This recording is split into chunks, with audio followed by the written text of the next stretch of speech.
Hey y'all, welcome back to A Seat at My Table. I'm Lori, and today we're talking about something that should be common sense, but for some reason is not.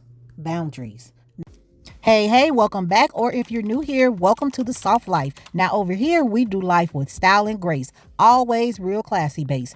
Don't forget to subscribe and click the notification bell because your RSVP is always confirmed.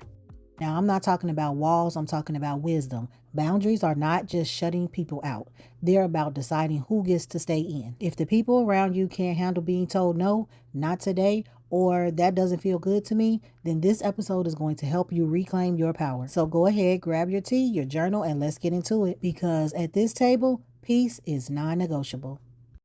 Let's start with a reframe. A boundary is not a bad attitude. It's emotional intelligence. Some folks were raised to think saying no is being disrespectful, especially as women, especially as black women. We were taught to overfunction, overgive, and override our needs in the name of keeping peace. But here's the truth. If keeping the peace costs you your voice, that's not peace. That's performance. You are not a bad daughter, friend, wife, or coworker because you set limits. You're a responsible adult who needs what she needs and refuses to live in resentment just to be liked. Ask yourself, where am I being drained the most right now? What's one boundary I wish I had enforced earlier? Start there. Most of us didn't learn boundaries. We learned compliance. We were raised to serve, to accommodate, to adjust. You were called good when you made things easy for others, even when it was hard for you. So when you start reclaiming your space, that guilt kicks in. You feel mean, you feel selfish, you start second guessing your right to protect your peace. But here's the truth. That discomfort you feel when you start speaking up, that's not you being wrong. That's not you doing something new. Unlearning takes time, but your nervous system will catch up to your healing. I promise you. Let's get into definitions. A boundary is what you will do. An ultimatum is about what they must do. Boundaries sound like, if I'm yelled at, I'll leave the conversation. If my time isn't respected, I'll stop rearranging my schedule. If I'm constantly interrupted, I'll stop sharing my thoughts. You're not trying to control others. You're just stating what you will and will not accept. Boundaries are about self-leadership. They say, I love you, but I love me enough not to betray myself to keep you comfortable. Here's where it gets real. You will have to set boundaries with the people you love. And that doesn't make you disloyal. That makes you honest. You can love your mother and not answer every call. Love your partner and still say, I need time to myself. Love your friend and not accept every invitation offered. People who love you and respect you will learn to adjust. People who only love the version of you that makes them comfortable will complain. Let that be your filter. Let's practice something together. No. Now let's say it again. No, thank you. Now say it without flinching. No, that doesn't work for me. That's it. You don't owe anyone a paragraph. Your boundary is not a negotiation. Some folks are only used to access, so when you interrupt their pattern, they panic. But that's not your emergency. That's their adjustment. You don't need to defend your peace. You just need to protect it.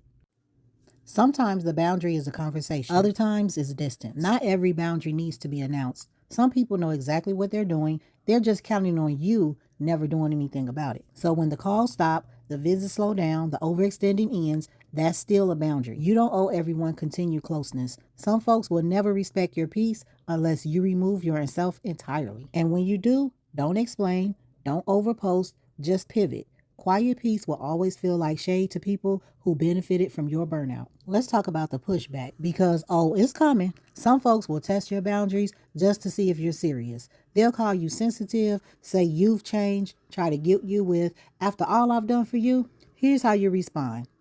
Don't. Let your actions speak for you. You don't have to attend every argument you're invited to. Grown woman boundaries don't scream. They stand firm. If they can't accept the boundary, that's not your burden. That's confirmation. Let peace be your proof.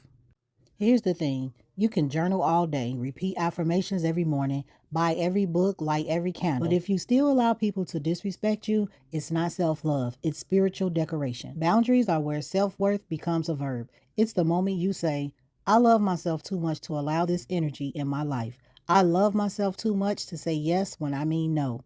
I love myself enough to stop showing up where I'm not honored. If you say you're healed but tolerate dysfunction, keep going. You're not done yet. Let's clear this up. You can be direct and still be kind. You can be warm and non-negotiable. We've been conditioned to believe that being firm means being difficult. But the truth is, your kindness was never supposed to come at the cost of your clarity. Try this. I'm not able to do that, but I hope it works out. I'm unavailable and I'd appreciate if we could revisit this later. I care about you, but I need time for myself right now. Clear, loving, no room for confusion. You don't have to raise your voice when you're already raised your standards. Let me be clear. Respect is not a reward. It is the bare minimum. You're not asking for too much when you ask to be heard. You're not difficult for needing your time to be honored. You're not wrong for saying, this doesn't work for me anymore. The people who get offended by your boundaries were likely benefiting from your lack of them. Let them adjust or let them exit. Either way, you're choosing you, and that choice will always be the right one. You've earned your peace, you've outgrown the guilt, and your new boundary isn't up for debate. So whether they like it, love it, or leave it, you are no longer shrinking to stay connected. If this episode spoke to you, drop a comment and let me know. Where are you reclaiming your boundaries this season? And don't forget to like, comment, and subscribe if you're feeling the vibe. Follow me at RSVP with Lori on all social platforms for more truth, softness, and grown woman guidance. Until next time, your RSVP is confirmed.